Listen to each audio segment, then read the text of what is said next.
Well, good afternoon. No matter where you are across the country, it is afternoon, and I want to welcome you to our webinar today. I'm Mark Schumacher, Executive Vice President of the Home Furnishings Association. And first and foremost, we hope that you are faring as best as possible at this moment. We know it's a difficult crisis, and there are no easy answers, and we're hoping that you are managing as best you can. And we're going to try to help with that today because we have been fortunate enough to have really one of the top, if not the top, analysts in our industry join us today. For those of you who do not know Jerry Epperson, most of you probably do. I want to point out that he is an analyst, and really research is a key element of what he does at Mann, Armistead, and Epperson. He is a product of University of Virginia for his undergrad and William and Mary for his master's, but Jerry has been in this business a long time and gives incredible context. And he's a great friend of the association and to retailers and manufacturers across our industry, and wanted to bring him in. And what we're going to do, I'm going to give Jerry a chance to really give us some of his thoughts, but then we've got a lot of questions for him, and you have questions. So do me a favor. There's an ability as you join this webinar to submit questions. Please do. We will get to as many of them as we can. Those that we don't get to, we will work on getting you responses, and we will have those after the fact. And please also remember that if you want to refer back to this webinar or to suggest it to someone else, we will be putting it on our special web page, which is myhfa.org/COVID-19. This webinar and others are there. They are tremendous resources. Please utilize it. It is something that is open to anybody in the industry. So, more on that in a little bit, but without further ado, Jerry, first of all, thank you so much for joining us. Thank you, Mark. So why don't you go ahead and just, I want you at this moment just to kind of let as much out as you can. You've been gathering so much, you've been hearing so much in the last couple of weeks. Why don't you set the scene for really where we are, where we're going, and then we'll just continue the conversation from there. Thank you, Mark. First, let me explain why I'm not being seen on video. The main reason is I haven't shaved for a month, and I'm keeping it up because I look like someone. I couldn't figure out who. And then I realized late last night that, and the Home Furnishing Association has lots of meetings at Disney World. If you go to Country Bear Jamboree, the tall, fat bear who's blowing into a jug. That's what I've turned into, and I really didn't want to look like that to all these nice people. Well, Jerry, secondly, on behalf of everybody who's taking part of the webinar, thank you, and please continue on. And secondly, to give you some idea of how long I've been studying the industry, when I got into the industry really in 1971, you could only buy furniture two places: department stores and furniture stores.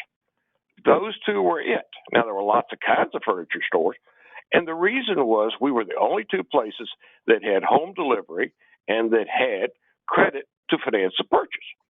Everybody else stayed away from furniture. And the other thing that was true when I got into the industry was less than 7% of the furniture that was sold in our stores was imported. Today, 90% of our wood, 50% of our upholstery, 95% of our metal is imported. I mean, it's been a real ride. I just wanted to kind of give you some thoughts I've had, and some of these sort of change. You know, when you got 22 million people that have been furloughed in less than a month, I mean, we're really looking at dramatic change, dramatic, big-time change. And I'm going to start off with a big negative.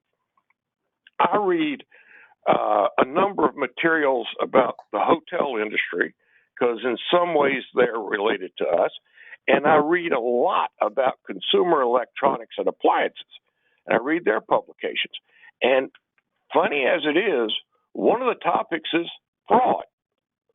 When you're going through something this severe, there tend to be some people who kind of come out of the weeds and claim to know a lot more than they possibly could and how to lead you out of everything.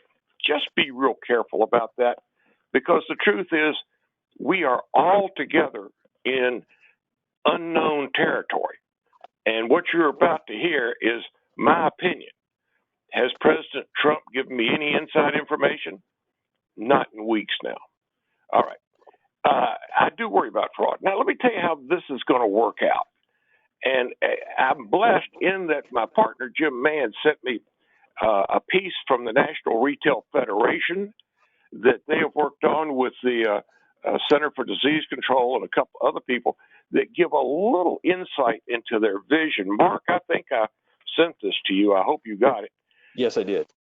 But it goes into some detail, and what they're saying is that this recovery will be staged, and almost every I used to think it was going to be state by state. It's not going to be that way. It's going to be much smaller than that. Will it be cities? Will it be counties? It's going to be something like that. But they're going to be divided into three different categories in terms of the impact of the pandemic. It's going to be those who have had a minimal impact. That would be right now primarily rural parts of most of the southern states, rural parts of most of the Midwestern states. Then you've got some that have had sort of a mixed but not horrendous. And then you've got the people that are still severely impacted. And of course, there you're talking the hot spots and others. Each of these is going to be treated differently as to what's going to be allowed to happen with the recovery. And with that, I think it's going to mean when people can leave their homes, when they can go out and get around others. It's going to be how close you can get to people. I think that we're going to see a very mixed recovery in that regard, because not everybody's going to be treated the same in terms of the government dictates. I think that we're going to see the first of this come up in early May. I think we're going to see some rural areas begin to come out early. And I think that after that, this policy for these areas, each area being evaluated, is going to be updated every 2 to 3 weeks. And hopefully everybody will eventually move to the least restrictive of these. I also, in my heart of heart, I think we're going to see the major turn come in September.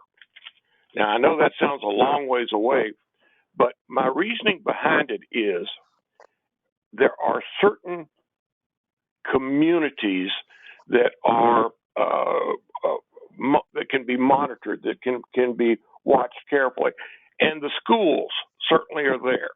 When we open up our schools come September, I'm talking colleges and primary and secondary schools, I tell you, I think that's when we're all going to feel a lot better, when we're going to see a lot more opening up of retail and all the other restrictions. That ability to look for a controlled universe to be able to open it up, I think is going to be very important. Now, I honestly don't think we're going to have a full recovery with everybody participating for probably 3 years.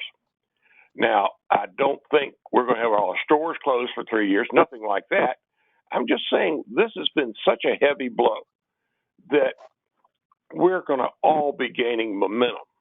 But the other good thing is when the numbers are as depressed as they are right now, when we've seen in March a 25% decline in furniture sales, when we've seen a 51% decline in apparel sales, those are going to be easy numbers to beat later on.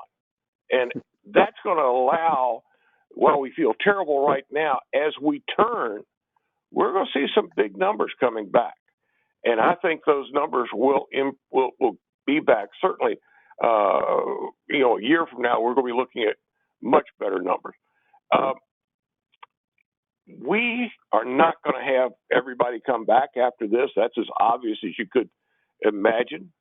I think every company out there is going to use this opportunity, not necessarily to downsize. I don't want to make things sound like they're shrinking, but you need to look at your company, your people, your operating techniques, your vendor lists, and look, you're never going to have an opportunity to upgrade who you are and what you're doing and to have assistance from the government in helping you with the people that you're not going to keep. And this isn't a bad time if you are going to lay some people off that aren't part of your A team. They're going to have a lot of opportunity that's supported by the government out there.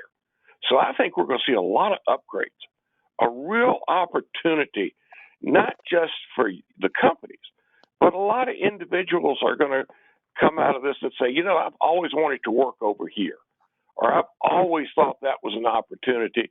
And we're going to see some people coming to us that are going to give a real opportunity. All this means that we're going to come out of this, I think, probably leaner. I do not use the word leaner very often, but I think you will come out of this leaner. Probably not me, but it's an opportunity and an exciting opportunity because you're going to have the opportunity to decide where you're investing, what you're investing in. Really look at your business, find out if there are neighborhoods that really yield great results for you and your people, and other areas where you've been running up that hill for years and nothing's ever happened. Product lines, the exact same thing. If you can't sell kids bedroom furniture, get out of kids' bedroom furniture and put your efforts where you can. Now, one of the real keys, as I see it, is to communicate. And I'm talking about communicating with your employees, your customers, and your vendors. Figure out who we're going to be working with in the future and communicate with them and get their input. Plan and communicate your reopenings. If you're reopening, do it online, do it through all the media, do it everywhere where you can. And when you get ready to open, if you know you're going to be reopening your store in 2 weeks, start teasers in the marketplace. Guess who's coming back? You may not even put your name on there. You may come out and say, we're coming back bigger and better than ever, and we can't wait to see you, and we know you're looking forward to seeing us. It's going to be a real opportunity, and you can do this so easily when you're reopening. You're new, you're improved, you're better, and you're coming soon. It's just a natural. Let's take advantage of it in that regard. Mm-hmm. And when you do come out, you know, really make a big to-do about it with everyone in your organization. Look at your inventory, and by that I mean not just sitting in the warehouse or on the floor. If you're going to make changes, this is the time to do it. And this is also the time to identify the vendors you really want to work with. Too many stores that I know or watch have got way too many vendors. One of my favorite stores in Florida taught me a real important lesson. They do about 30 million. I won't tell you how many stores, but they do about 30 million. That's 15 million at wholesale in round numbers. They do $1 million a year with 10 vendors. And as a result of doing that $1 million a year with those 10 vendors, they're important to those vendors, and they get the same favors and benefits as the big boys do. Go ahead, focus with the people that make the most sense for you. And if you're a relatively small retailer, maybe you shouldn't be buying from the biggest and the largest manufacturers out there, just from a point of you need to get attention. You know, go ahead and get ready to order and have your replacements in, you know, coming in, so you're ready for the recovery when it comes here. And the other thing is, you got to get your employees on board and ready. They don't necessarily have to come to the store today, but you need to be talking to the ones you're keeping every week. My firm, all my folks are in their homes. I'm up here 100 feet above the ground in my condo overlooking downtown Richmond. I'm telling you, communicate, have a conference call at least once a week. We have 3 every Monday, Wednesday, and Friday. Talk about what we're all doing. Ask for ideas because they're out on the front line and all of them know what's needed. One of my favorite ideas is in-home visits. Whether it's during this pandemic or after, if you look at the success of Ethan Allen over the years, if you look at success of the Lazy Boy stores, Ethan Allen, 60% of their sales come from going into the consumer home. Nat Ansel, who was the co-founder of Ethan Allen years ago, made the observation that we're selling people a product not knowing where it's going, what it's going to be near, and we could have lots of ideas to make the consumer do better for greater value, but we just don't get into the store. We're not selling them a book or something that they can just pick up and carry home. It's really important to see that environment if we possibly can. Not always around. Look at the new credit programs. Update your credit programs. We've never had better programs. Longer term, it's not a question of if we're going to have a recession. Ladies and gentlemen, we're in one. Don't doubt it. A recession is nothing more than 2 quarters back to back without 2 quarters back to back of declines in gross domestic product. Do you think that the June quarter is going to be up? No. Do you think the September quarter is going to go up? I don't think it can. And the March quarter, it's going to be down too. Now, just because those are down, we're looking at, so economists I'm talking to are saying we're looking at GDP being down 8%. That's the biggest decline ever. Some people are saying 6%. The worst I've seen was 13%. We don't know. We're in untraveled territory. But with everything that's going on and with all the support that the government is out there, if you can figure it out, get the right people working for you, go out and get those monies. Everybody else is. If it's free money for you, more realistically, please don't hesitate to go get those programs. Now, the most recent month in home furnishing sales were down 25%. I think we're going to begin to see well before the end of this year, possibly as early as the third quarter, where we're going to see some numbers that are close to flat and then up. We're going to see some numbers recover faster than you thought because when we are a deferrable purchase. But this is why we're deferrable. I think we're going to see it. The viruses might reappear locally once we're getting some momentum coming out of this, and it will be like that for a while. We're not going to have 100% recovery. The United States is not one body. It is so many smaller areas and regions that it's not going to be consistent.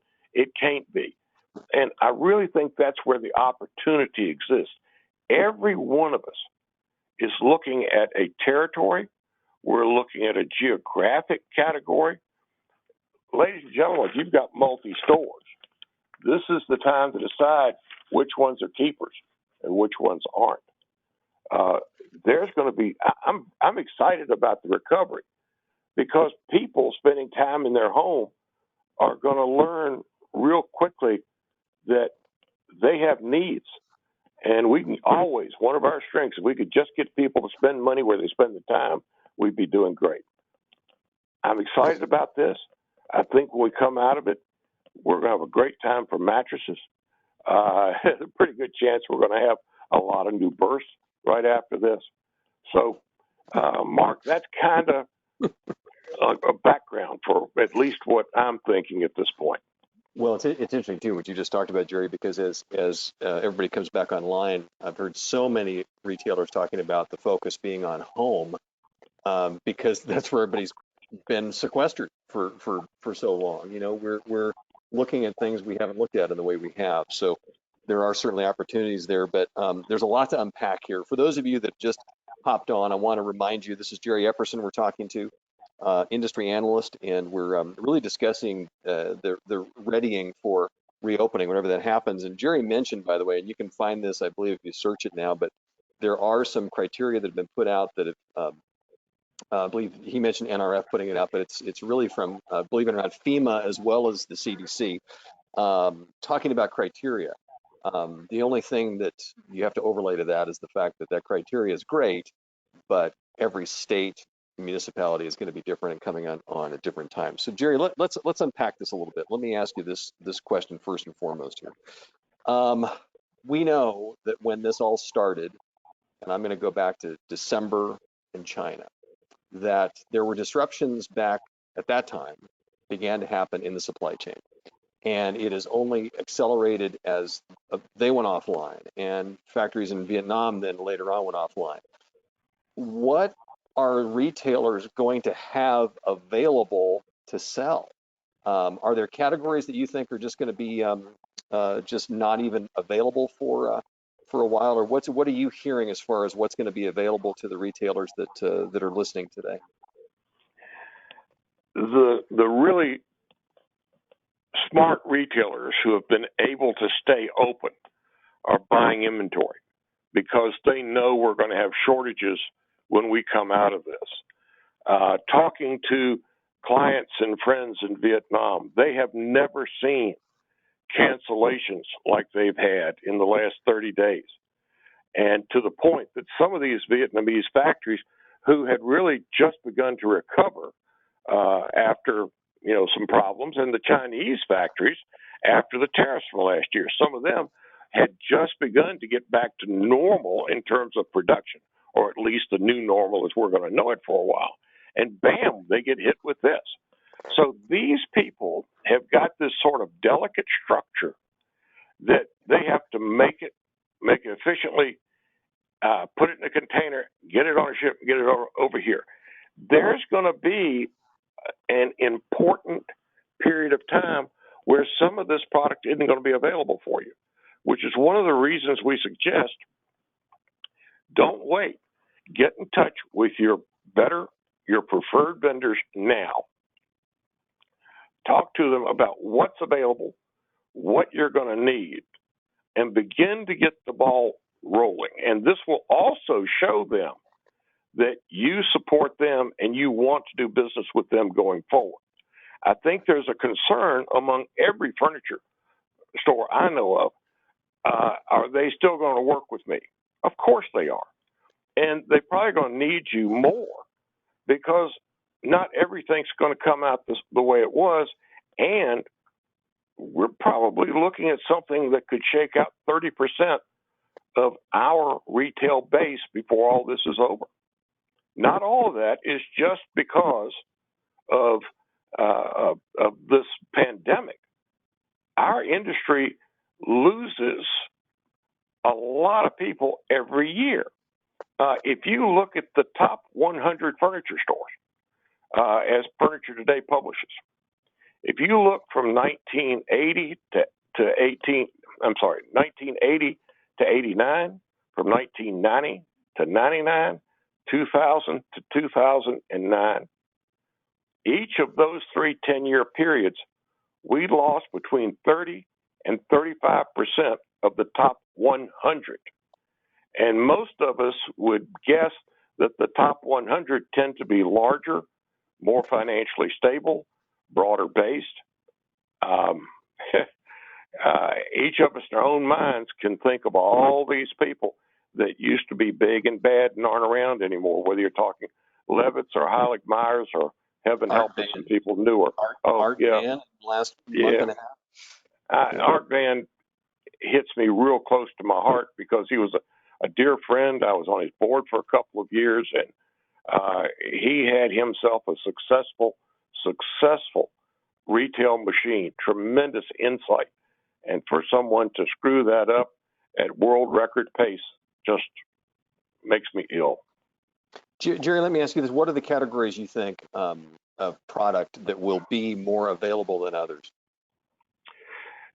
Going into this, of course, the hot things tended to be upholstery, and there's a wear factor there. Power has just been great for us. Now, some people look at that as a technological change. I look at it as being popular because it has novelty, but because it's something that we demonstrate to the consumer. You know, we have so many products that we just kind of, let them walk by and, this is my oak group and this is my pine group. We don't give them any insight.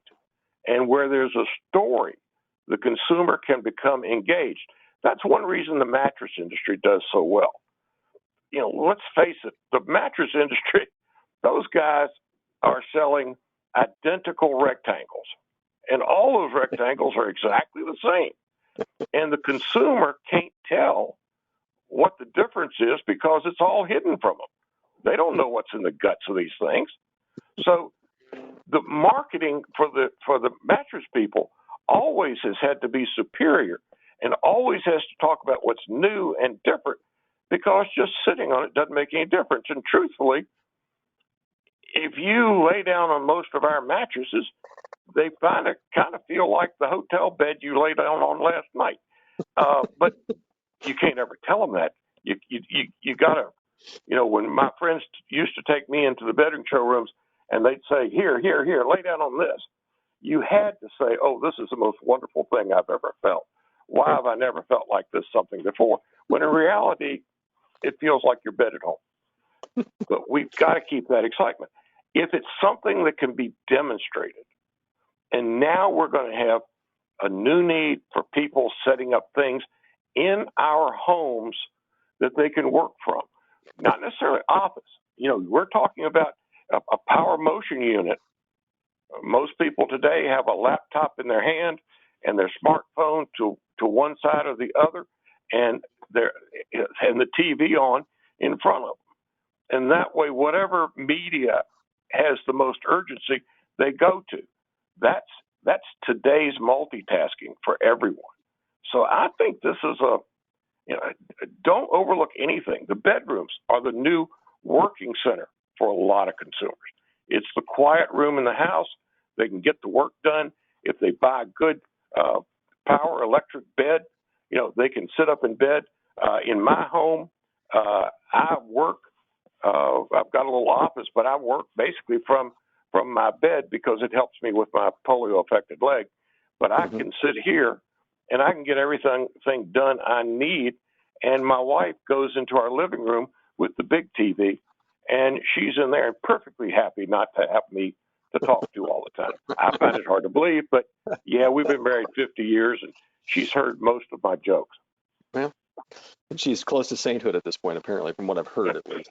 I want to remind people we are talking with Jerry Epperson. Of course, he's a highly thought of industry analyst for home furnishings. And by the way, for those of you that would like to share this experience, please know that once again we're going to be putting up a recording of this hour with Jerry on our webpage, myhfa.org/COVID-19. There's all kinds of resources there as well. So Jerry, I want to kind of click these things off a little bit because you and I did have talked a lot in the last few days.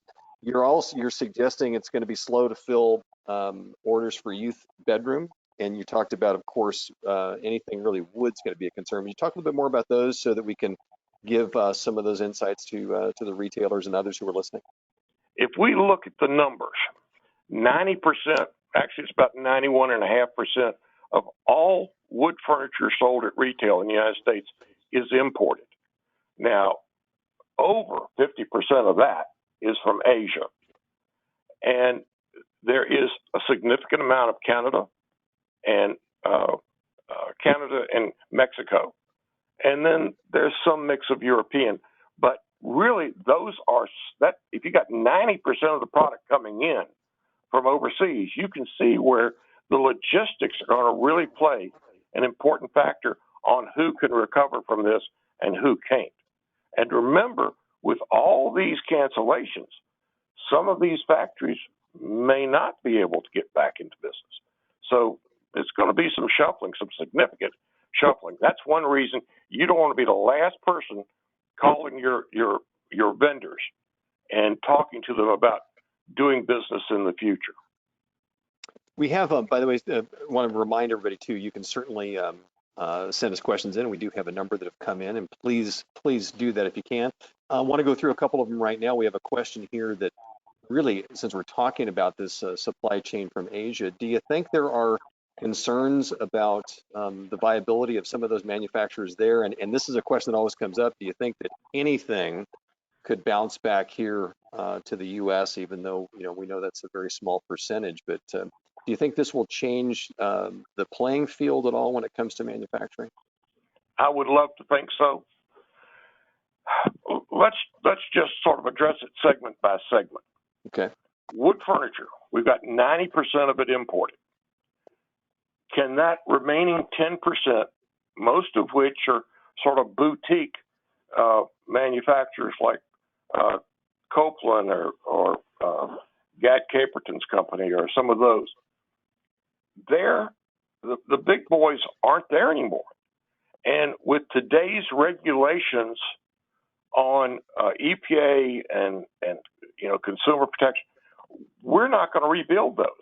They're not environmentally friendly, or at least reopening or opening a wood furniture factory would probably be too expensive to be efficient financially. In Mexico, yeah, maybe so. In Canada, they really got the same issues we do. So that's migrated, I don't think is going to come back here. Maybe one or two people, but it's not going to come back here in a big way. In upholstery, half of our upholstery is made here, half of it is imported, and the biggest source of that is from China. Now, hey, aren't I a good preacher? I preach really good.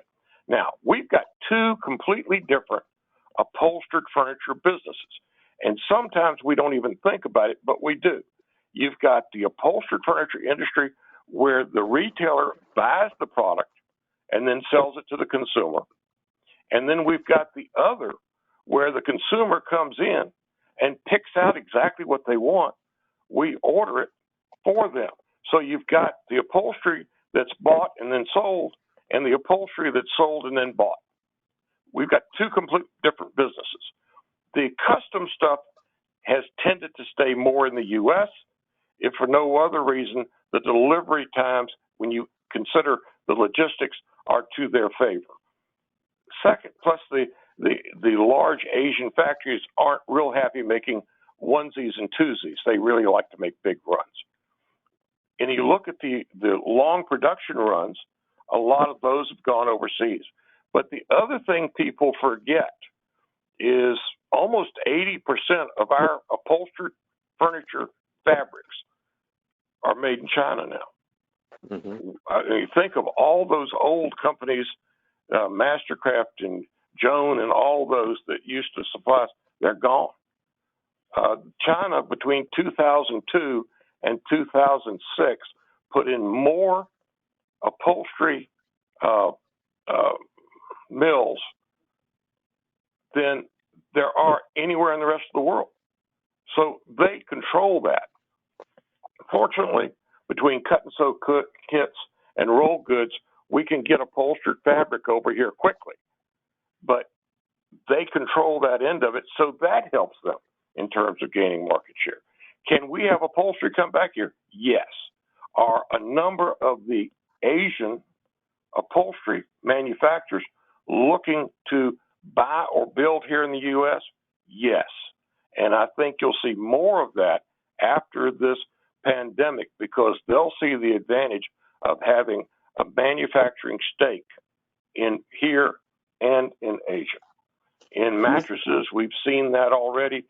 In metal furniture, it's the same issue. We're not going to have a rebound in U.S.-made metal furniture because our government won't let us do what's necessary to plate and to do the different things needed for metal.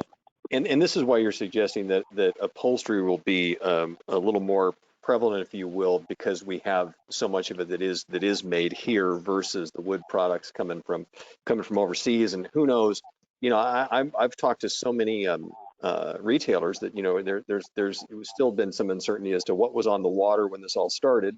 And if they're slow to pick up over there, you're still talking about a 90-day lag. I mean, this is really on some of these categories a bit of a guessing game. But the one question that came through that I think is a really good one. Do you think there's a difference, or is there a difference between what the recovery will look like for retailers depending on what they carry from a price point standpoint? So do you feel there'll be any difference between low, middle, and high end retailers when it comes to this recovery, or is that hard to pin down at this point? I'm trying to think of the right way to answer it. We live in such an interesting time. If you would look from 1970 to 2000, everybody out there was going after the baby boomer. That was the only universe out there. As we grew up and went through the different age groups, if you could just keep up with them, that was the fastest growth in our economy. Now we've got 3 different and 3.5, I'd really argue, age groups, because the baby boomer is true aging out. And once you get past 55, you don't buy as much. The oldest baby boomer right now is 73 to 74 years old. So there's still baby boomers down as low as 55, but we're up there. We're buying furniture. We're buying furniture for our kids. We're buying furniture for us. We're moving to different dwellings, smaller homes, vacation homes, or some people to larger homes. But that's what we're buying. We're not buying primary goods. The primary spending ages for furniture, appliances, consumer electronics are 35 to 55. With baby boomers just about out of that, it's dominated by Generation X, which is smaller, a much smaller universe of people than the baby boomers. But they've got money. They're in the prime buying ages. They're out there buying homes. They're having children and have had children. And then, of course, everybody talks about the millennials. And the millennials are just entering that 35 to 55 group.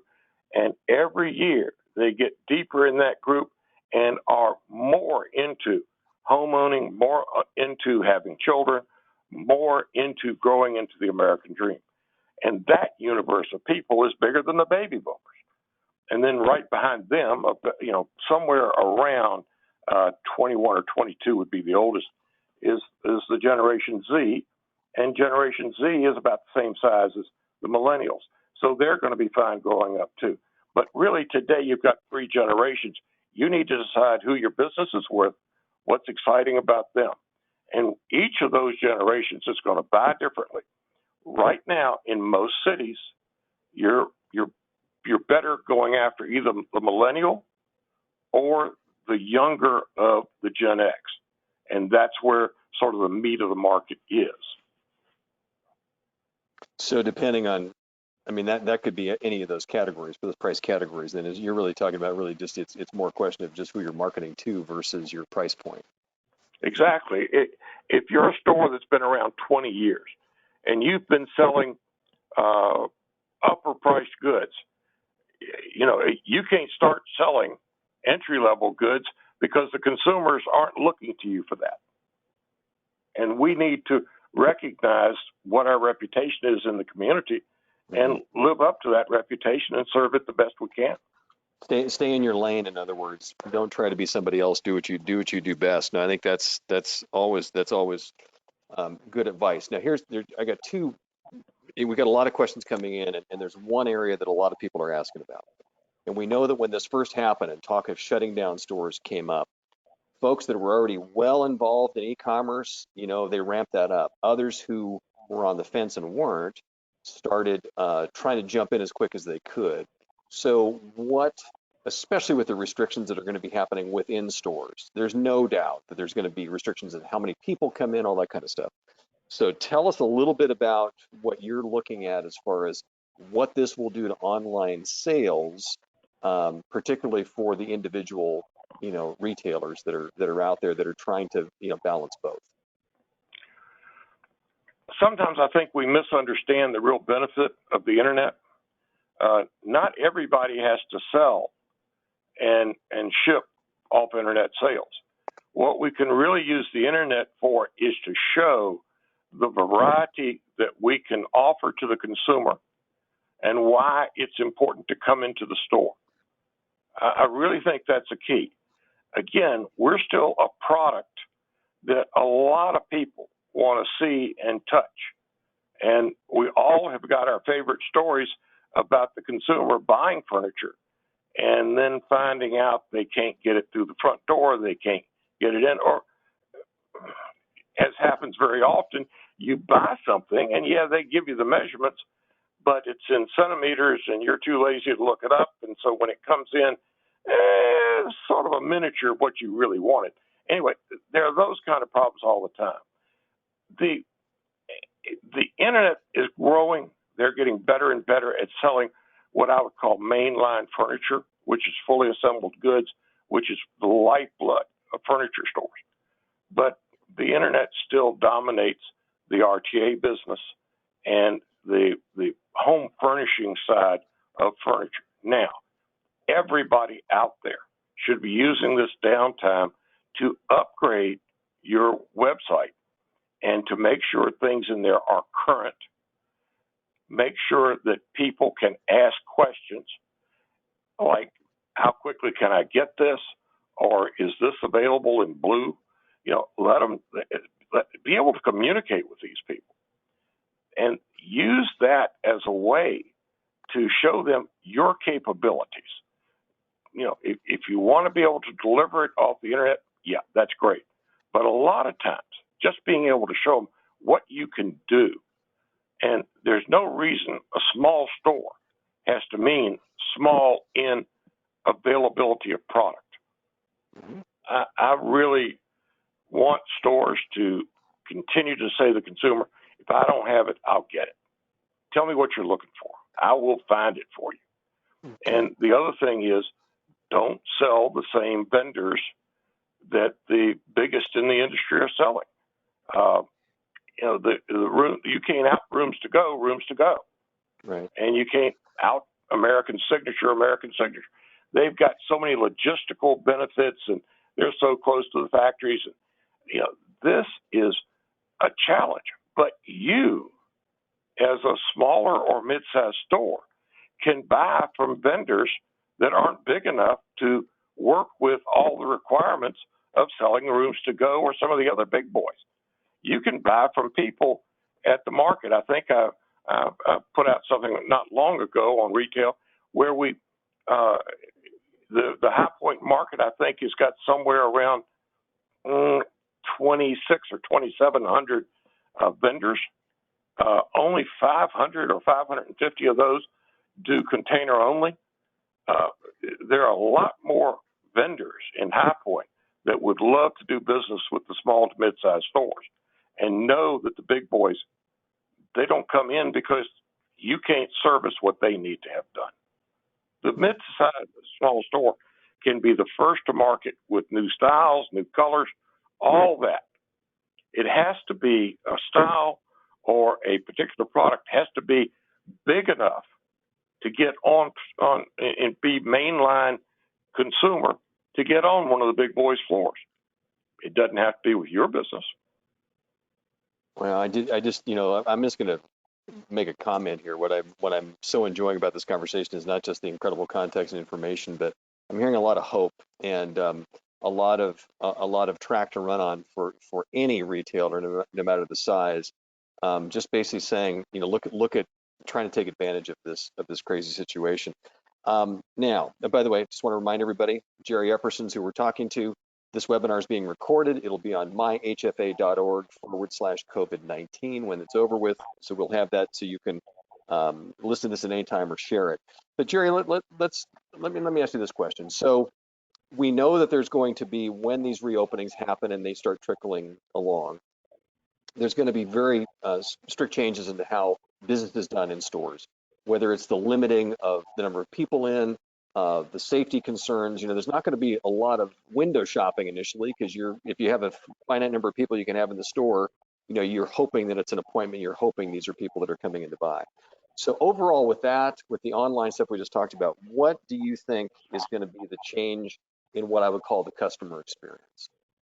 what is it? Because I think if you can give us a little insight into that, then I know that our retailers and the manufacturers, the reps listening, everybody can kind of craft their message relating to that. But what is the customer experience going to look like post uh, COVID shutdown?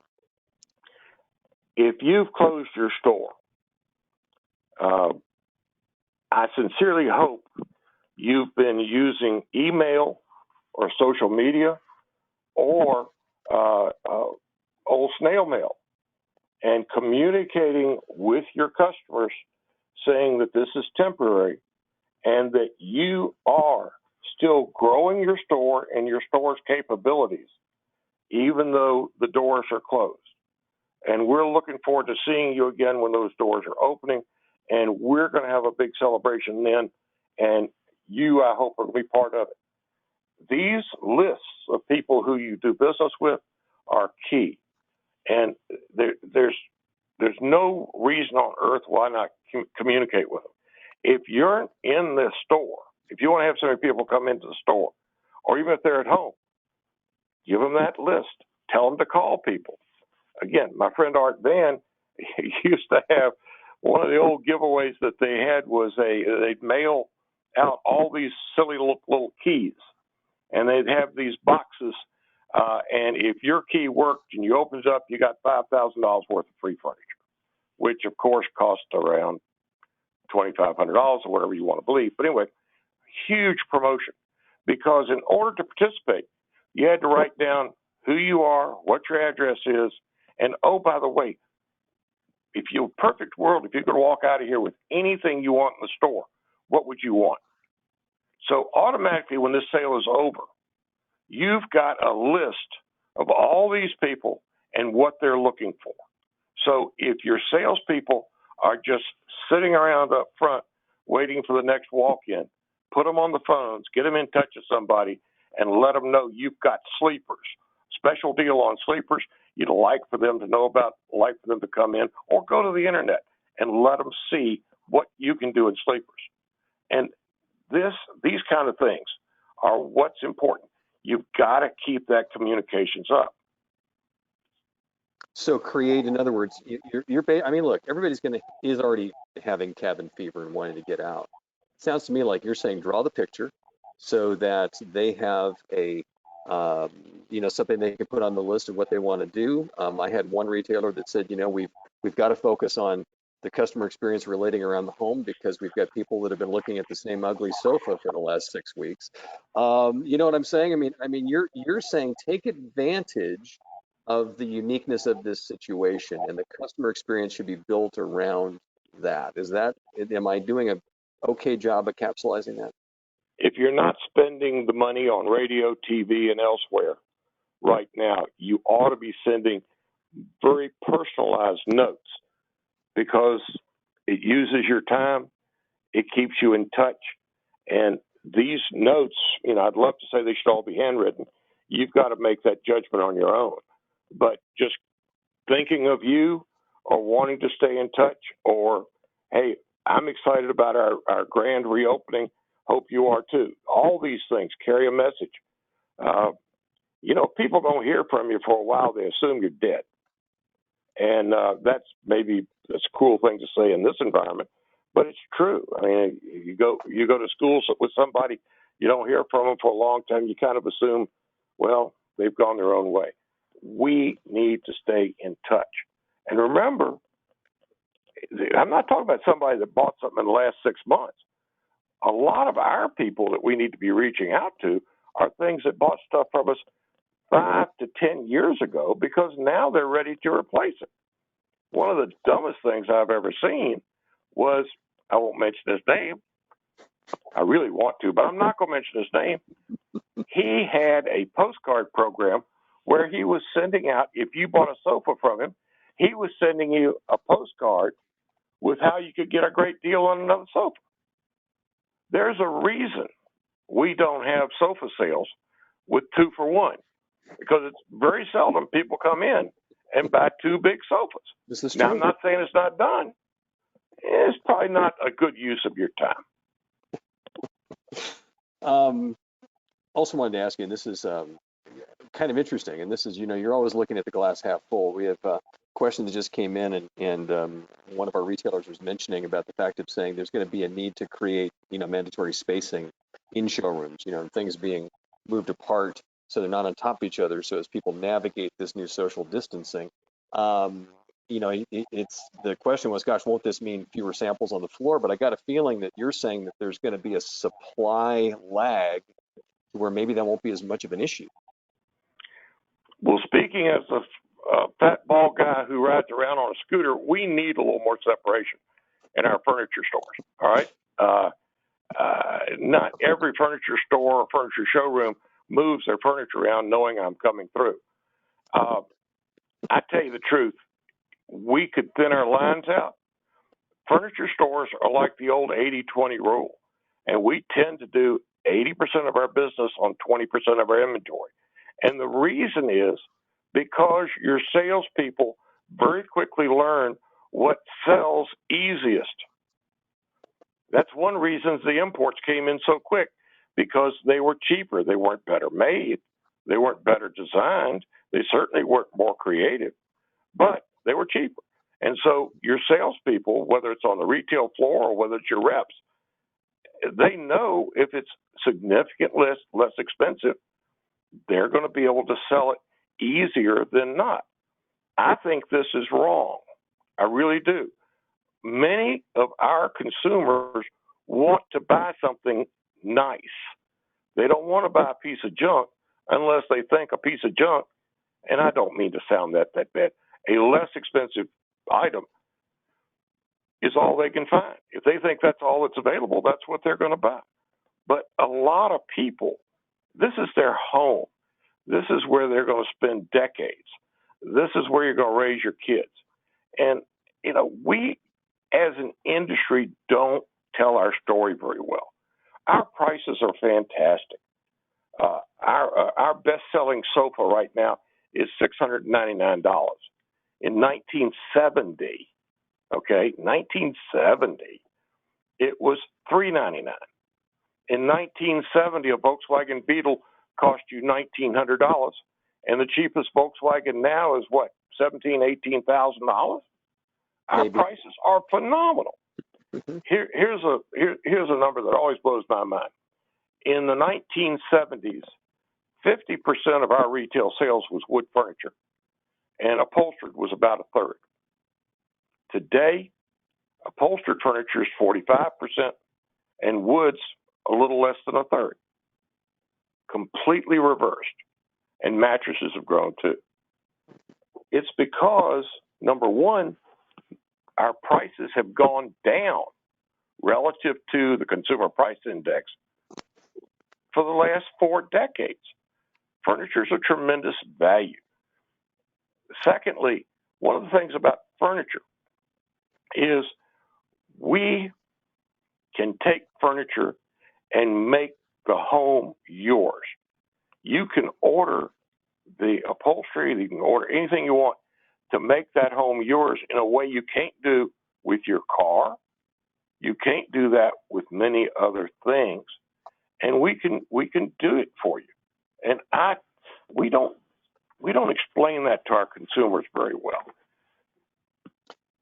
Jerry, we've got a few more minutes, and I really want to have you react to this. We know that for really the years and years and years, the standard in this business for where a lot of deals are done, where all the personal interaction happens, is during markets.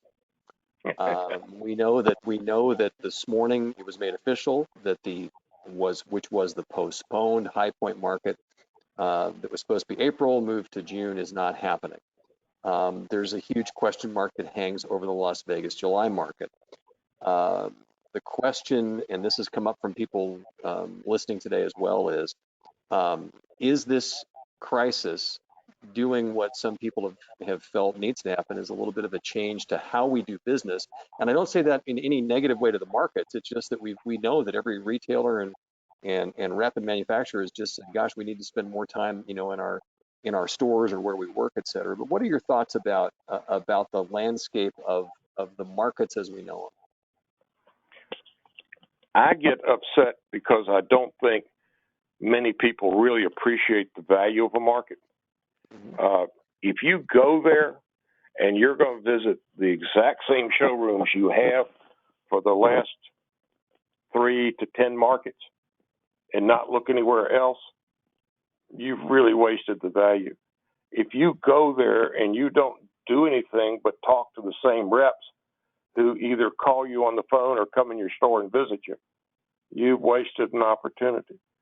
The educational events that are offered by the HFA and others, the opportunity to learn from peer groups, the most successful retailers in our business are those who have set up a network of stores similar to their own. And they share ideas, and they share what's selling. They share sometimes silly things, but even computer programming and all that back office stuff I know nothing about. They're successful because no one out there can do everything that's necessary to run a furniture store today. But if you can call up Joe, who's in Norfolk, Virginia, and learn how to do this, who's your friend, or call up somebody else in Dayton and find out something. This is how you get ahead. And this is true with sales training programs, computer programs, and certainly with lines of merchandise that sell. And a lot of times making something sell is by giving that item a story that your floor salespeople can tell. Every item in your store ought to have some sort of idea about where the design came from or some sort of story.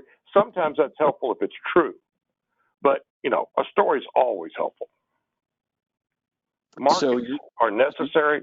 Okay. I'm missing mine. I'm in withdrawal because these are reunions for me. You get my age, I'm seeing old friends, children and grandchildren of the people I grew up in the business with, but it's an exciting time. The opportunities here. Mark, we've never, ever had the clear opportunities we have today. And the other thing is we're on the cusp of seeing a whole wave of new product. And that new product is because our needs for storage have changed. We don't keep as many books on shelves as we used to. Our apparel has changed. We don't need to iron everything. Our need within the home, we're all going to come out of this and realize how cleanliness is really important. And we're going to look for our furniture and our furnishings to help with that issue. I tell you, I think it's an exciting period of time.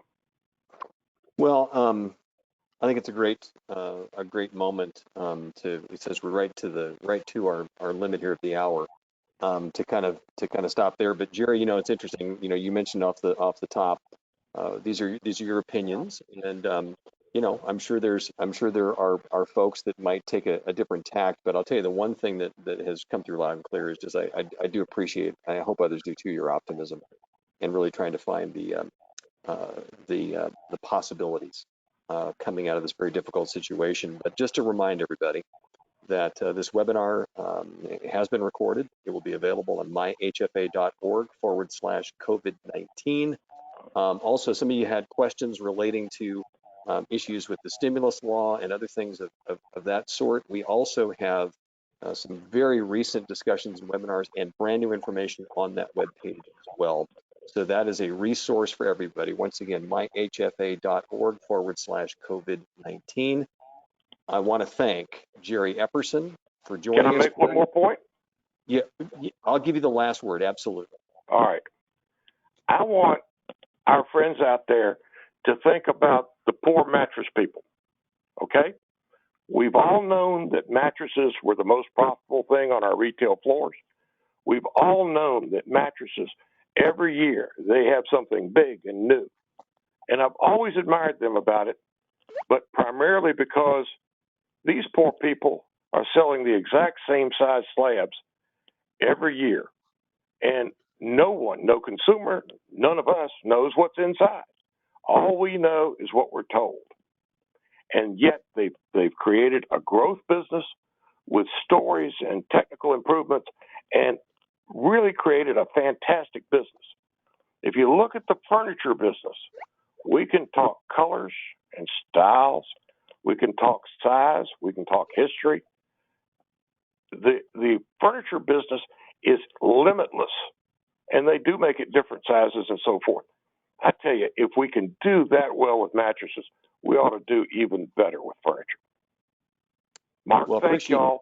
We listen, appreciate the Home Furnishings Association, and you have so many good people there. well, we appreciate it. I want to remind everybody too that we have a webinar that will come right on the heels of this next week on the 22nd. We're going to be talking about cash preservation, growing your cash as you start to reopen, and really planning ahead where you should be right now, and also even deeper into the whole inventory questions. That'll be on the 22nd. We'll have more information out on that for you as well. Once again, my thanks to Jerry Epperson and to all of you. We hope that this has been a positive week and that we reopen soon and that we can see some successes coming in the weeks ahead. I'm Mark Schumacher, Executive VP of the Home Furnishings Association. Thanks so much for joining us. We'll see you next time. Thank you, Mark.